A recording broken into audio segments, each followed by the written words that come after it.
beternak itu tidak ribet asalkan kita mau, mampu, serta ada aksi.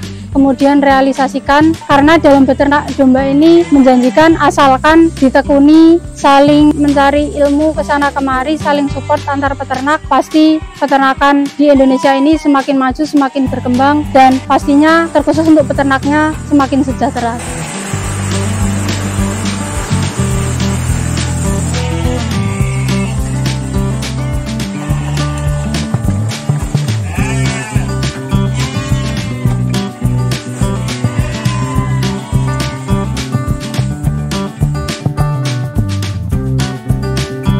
Assalamualaikum warahmatullahi wabarakatuh. Perkenalkan, saya di sini Alia Puji Purnamasari.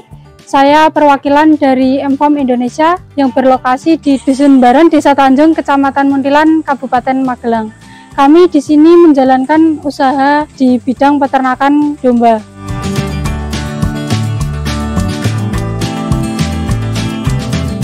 Untuk konsep peternakan yang dijalankan di M-Farm Indonesia ini adalah termasuk ke peternakan modern, karena di sini kami sudah melakukan pemeliharaan secara intensif, baik pemberian pakan yang berkualitas, kemudian kandang yang berbentuk panggung, serta pengontrolan ternak secara rutin dan berkala. Awal mula berdirinya usaha ini didirikan oleh Bapak Dedi Pujiwanto pada tahun 2012. Kalau ikut kemitraan kan kurang bisa melebarkan sayap-sayap usahanya. Kalau ikut kemitraan itu kita hanya sebatas menjalankan apa yang sudah diperintahkan oleh intinya tersebut. Jadi kayak bakalan udah disiapkan, pakan-pakannya udah disiapkan.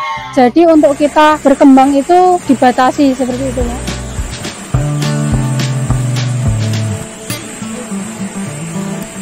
Kalau untuk jumlah dombanya secara otomatis semakin kesini semakin meningkat.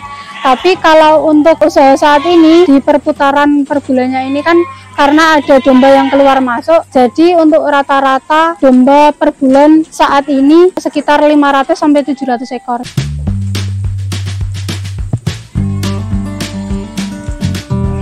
Pada saat ternak masuk itu kami lakukan seleksi, kemudian kami lakukan pemberian obat-obatan, di mana obat-obatan tersebut kami berikan bertujuan agar mengantisipasi penyakit-penyakit bawaan dari ternak tersebut. Awal mula ternak datang itu adalah awal mula ternak mengalami stres. Untuk mengantisipasi stres tersebut, kita melakukan pemberian obat-obatan seperti vitamin, obat cacing, kemudian antibiotik. Tujuannya karena kan kita tidak tahu asal ternak itu dari mana, kondisinya seperti apa, ataukah membawa bibit atau wabah penyakit atau tidak. Jadi untuk mengantisipasi hal-hal tersebut, untuk meminimalisirnya, kita memberikan obat-obat tersebut. Karena di sini fokus utamanya di penggemukan domba, jadi kami peliharanya secara intensif dengan pemberian pakan kering, pakan complete feed. Jadi antara pakan serat dengan pakan konsentrat ini sudah tercampur menjadi satu. Kemudian pengecekan serta pengamatan secara berkala. Jadi untuk kesehatan ternak serta lingkungan itu kami cek secara berkala.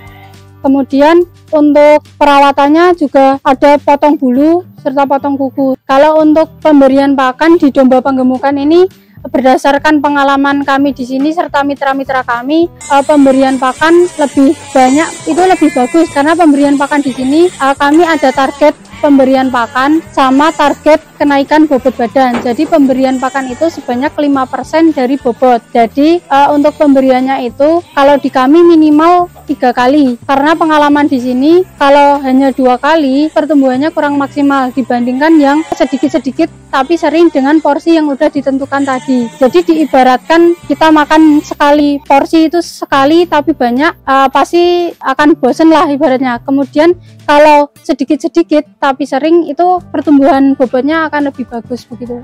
Kalau untuk domba penggemukan kami dikhususkan untuk pakan kering ini, Pak.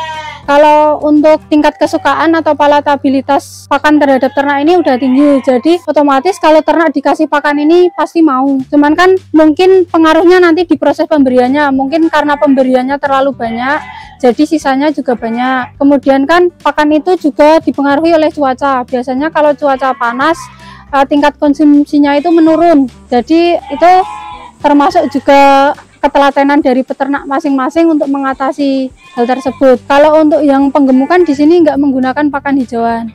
Jadi kalau untuk pakan hijauan itu kami gunakan untuk yang di breeding atau ke pembibitannya. Kenapa harus dicacah? Itu kan untuk memperkecil ukuran, untuk memudahkan ternak. Kalau udah dicacah itu kemungkinan besar habis. Kalau untuk yang penggemukan itu, untuk pakannya itu kan nanti ditentukan dari bobot yang masuk. Karena kan pemberiannya 5% tadi. Kalau untuk yang di breeding itu saat ini rata-rata di 5.000 per ekor per hari.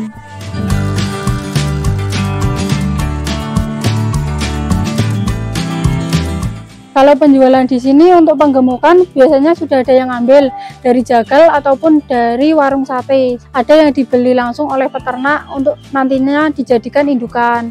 Kalau penggemukan stoknya lagi banyak, kemudian harga pasar lagi turun. Nah, itu termasuk kendala tapi bisa diantisipasi dengan panen yang diundur. Walaupun biaya pakan lebih banyak, tapi berdasarkan pengalaman di sini bobotnya juga masih signifikan, cuman waktunya lebih panjang. Harusnya kan untuk proses penggemukan di sini selama 2 bulan. Jadi kalau pas pasar lagi sepi, penyakit yang sering dari pasar itu kayak mata, matanya kayak BLN itu, kemudian gudeg, skabies, sama mencret, mungkin karena adaptasi pakan jadi penyesuaian.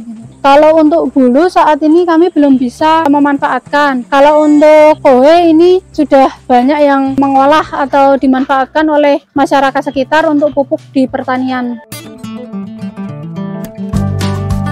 Kalau awal mula dulu beternak ini lokasinya justru nggak di sini, Pak. Jadi sini awalnya itu dulu sawah. 2017 pindah ke sini, kemudian baru kandang bagian sini saja, kemudian dari penghasilan tahun per tahun bisa menambah aset-aset sekarang ini.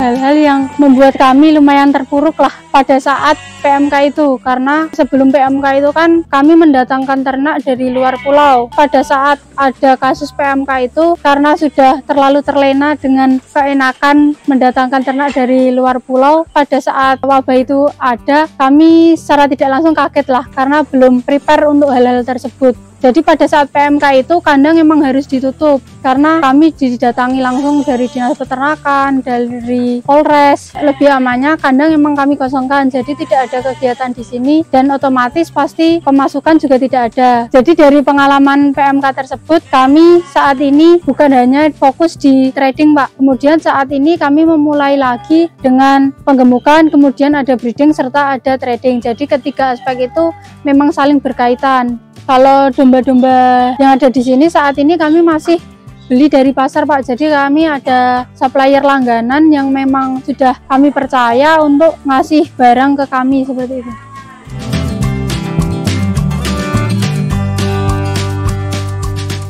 Kalau untuk harapan kami di sini sebagai peternak, semakin maju, semakin berkembang peternakan yang ada di sini. Ya bukan hanya ada di sini, terkhusus untuk para peternak-peternak yang ada, semakin semangat, semakin mengembangkan ilmu-ilmu, ide-ide yang ada, tuangkan, kemudian realisasikan. Karena dalam beternak domba ini menjanjikan asalkan ditekuni, kemudian saling mencari ilmu kesana kemari, saling support antar peternak, pasti peternakan di Indonesia ini semakin maju, semakin berkembang, dan pastinya terkhusus untuk peternaknya semakin sejahtera.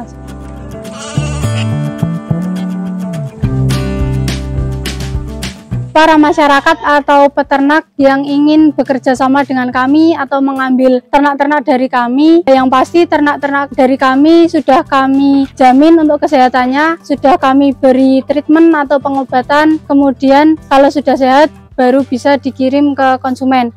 Selain itu, beternak itu tidak ribet asalkan kita mau, mampu, serta ada aksi. Kami juga menyediakan paket-paket beternak, baik untuk pensiun atau pegawai atau siapapun itu, kami ada paket-paket breeding. Kontak yang bisa dihubungi di nomor 0817 7924 2500 atau bisa datang langsung ke kandang kami yang ada di Dusun Baron, Desa Tanjung, Kecamatan Muntilan, Kabupaten Magelang.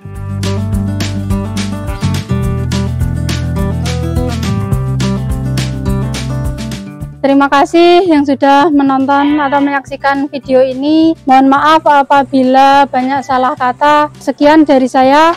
Salam beternak, jaya peternak Indonesia. Terima kasih. Wassalamualaikum warahmatullahi wabarakatuh.